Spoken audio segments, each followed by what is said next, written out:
Et salut à tous! Aujourd'hui, on se retrouve dans une vidéo pour parler des raccourcis clavier. Vous savez, souvent dans mes vidéos, je vous montre les raccourcis clavier et aussi les façons dont on peut faire sans les raccourcis. Parce que c'est pas forcément évident de comprendre à quoi servent les raccourcis clavier et comment on peut réussir à s'en servir.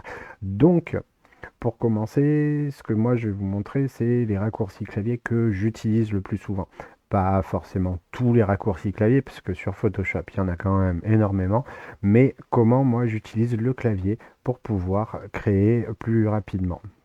C'est surtout à ça que ça aide en fait, c'est à nous aider à créer beaucoup plus rapidement et simplement. Donc pour commencer, le premier raccourci clavier que je vais vous montrer, c'est le raccourci clavier T, juste la touche T. Donc cette touche T, en fait, elle est très simple, c'est que quand on la presse, elle nous active l'outil texte, donc qui va nous permettre directement soit de taper un texte, hein, tout simplement, ouais, il faut que je clique par contre. Ça peut aider. Donc on recommence, hein, donc la touche T qui nous active le texte et voilà, ça nous crée donc notre texte. Ou alors, si on veut faire un paragraphe, hein, pareil, on touche la touche T, on étend et on a notre paragraphe qui se fait tout seul. Donc voilà pour la première. Donc l'autre raccourci clavier, hein, c'est la touche supprime, tout simplement. Quand on veut plus d'un calque, on appuie sur la touche supprime, qui nous permet de supprimer. Voilà, tout simplement. Ensuite, tout le raccourci clavier que vous allez utiliser, on va dire, le plus souvent possible sur Photoshop, c'est le raccourci CTRL-T. Le raccourci CTRL-T permet justement de faire une transformation de votre calque. Donc là, tout simplement, j'appuie sur CTRL et T et vous voyez que les poignées ont apparu. Et du coup, on peut, comme on veut, euh, transformer notre texte. Alors, ce qui est intéressant, c'est qu'avec l'outil transformation, il y a d'autres raccourcis clavier qui viennent apparaître quand on est sur cet outil de transformation. Donc on a déjà le premier qui permet de faire une homothétie, on va dire en diagonale de notre texte, c'est-à-dire qu'au lieu de faire cela, eh bien, quand on appuie sur la touche Alt, ça fait pareil, mais de chaque côté. Voilà, avec le raccourci Alt et sans le raccourci Alt. Voilà. Ensuite, on a le raccourci Shift qui va nous permettre d'étirer notre texte, enfin notre forme, peu importe.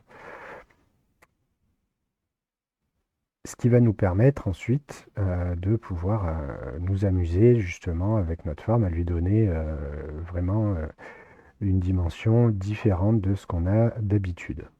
Ensuite, nous avons le raccourci CTRL sur l'outil de transformation qui va nous permettre de venir déformer notre texte, enfin notre calque, pardon, quand on va venir sur une des poignées. Ce qui va pas forcément marcher sur tous les mêmes calques, parce que là, par exemple, sur un calque de texte, il ne fonctionne pas exactement de la même façon que sur un calque de forme. Je vous montrerai un peu plus tard. Ensuite, nous avons le raccourci CTRL, SHIFT et Alt qui fonctionnent exactement de la même façon, sauf qu'ils sont combinés les uns avec les autres. Donc ça nous permet de pouvoir nous amuser. Voilà pour l'outil de transformation et les raccourcis. Entrée pour valider, bien sûr. Ensuite nous avons dans les raccourcis, le fameux CTRL-Z, hein. Ça, de toute façon, c'est le raccourci qui permet justement de, quand on a fait une bêtise, de toujours revenir. Sachant qu'il y a l'inverse qui est Shift CTRL-Z et qui permet de revenir en avant. Ensuite, nous allons un autre outil que j'aime bien utiliser régulièrement, c'est la brosse. La brosse, alors des fois, elle est un peu cachée quand on a utilisé souvent nos calques et différents outils.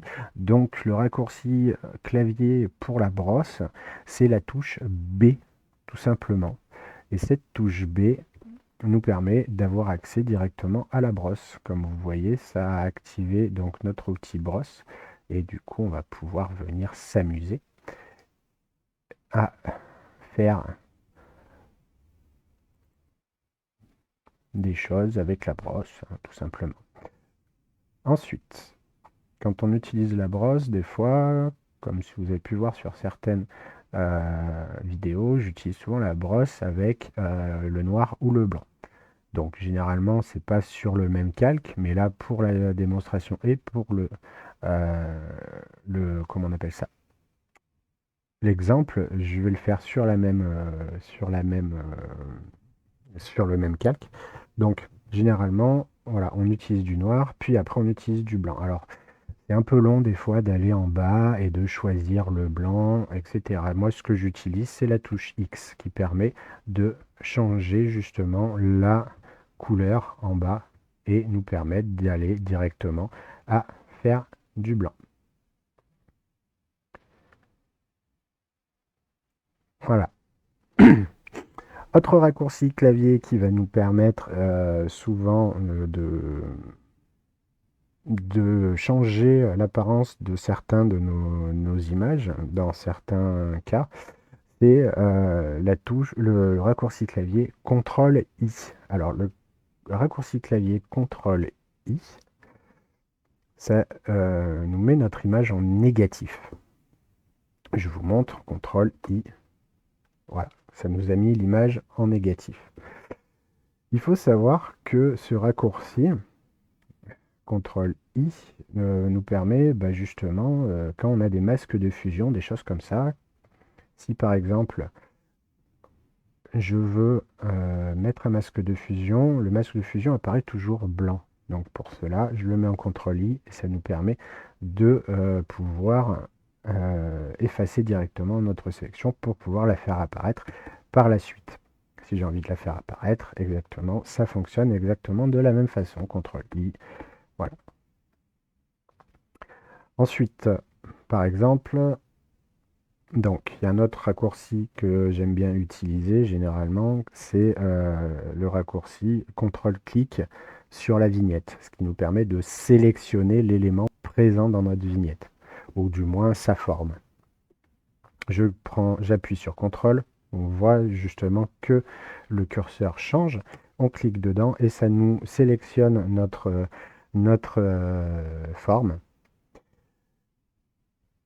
Et il existe, justement, tout à l'heure on parlait du CTRL-I qui intervertit l'image, donc qui la met en négatif. Et bien là, nous avons le raccourci clavier majuscule CTRL-I ou Shift CTRL-I parce que ça s'appelle comme ça. Voilà. Et comme on peut voir, ça nous permet de venir à l'extérieur de notre forme pour pouvoir peindre dans la couleur qu'on veut, etc. Là, je suis sur le masque de fusion, donc ça ne va pas marcher pour vous montrer, alors que là, ça fonctionne mieux. Tac. Donc là, je peux venir, mais si je viens peindre à l'intérieur, ça ne marche pas. Voilà. Ensuite, un autre raccourci clavier que j'aime bien utiliser. Donc ça, on va le supprimer. On n'en a pas besoin. C'est la touche Alt entre les deux calques. Et on appuie sur la touche Alt entre les deux calques. Ça va venir changer notre curseur et permettre justement de créer ce qu'on appelle un masque d'écreutage quand on vient cliquer dessus. Voilà.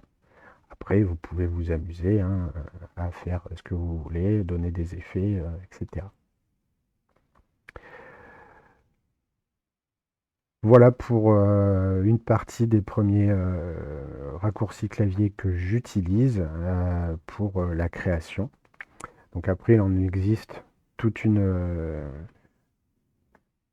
toute une panoplie complète, mais cela vous permettront déjà, dans un premier temps, de pouvoir vous amuser et d'aller déjà un peu plus vite dans vos créations plutôt que d'aller chercher, parce que c'est vrai que souvent, c'est pas forcément très, très simple. Par exemple, bon, bah, il faut cliquer dessus sur notre vignette et des fois, il va falloir chercher où se trouve l'outil dont on a besoin. Ça nous prend un peu plus de temps. Voilà, donc là, après, on vient regarder. Des fois, c'est un peu compliqué de trouver et de se dire, ah bah tiens, ah bah c'est là en fait. Donc là, non, c'est bon. Vous avez euh, comment on va dire, les raccourcis qui vont vous permettre d'aller plus vite dans un premier temps. Et après, bah, le petit dernier que je vais vous montrer. Alors là, par contre, il va falloir que je prépare deux, trois trucs, mais ça va pas prendre bien longtemps. Donc on va faire un truc comme ça. Faire un nouveau calque. On va choisir une forme différente, une couleur différente. Hop, tac. Souvent, on va avoir besoin de faire ce qu'on appelle des vignettes de nos créations. Donc, les vignettes, en fait, ça permet de prendre tout ce qu'on a sur l'image et de tout recentrer dans un seul calque, mais sans avoir besoin de tout fusionner. Ce qui est souvent, quand on utilise beaucoup de calques, des calques de réglage, etc., ça nous évite justement d'avoir à tout fusionner et à perdre des fois certains rendus d'image. Donc, par exemple, pour vous montrer, je vais appliquer une petite ombre portée sur notre cercle. Elle est là. Tac, on va lui donner une distance, une opacité un petit peu plus pour que vous puissiez vous rendre compte. Voilà, tout simplement. Et on appuie sur OK. Je ne sais pas pourquoi il me fait ça, c'est sûrement un glitch. Voilà. Donc, une fois qu'on a ça, moi ce que j'aime faire généralement, c'est que pour que ça soit intéressant, je viens enlever l'arrière-plan.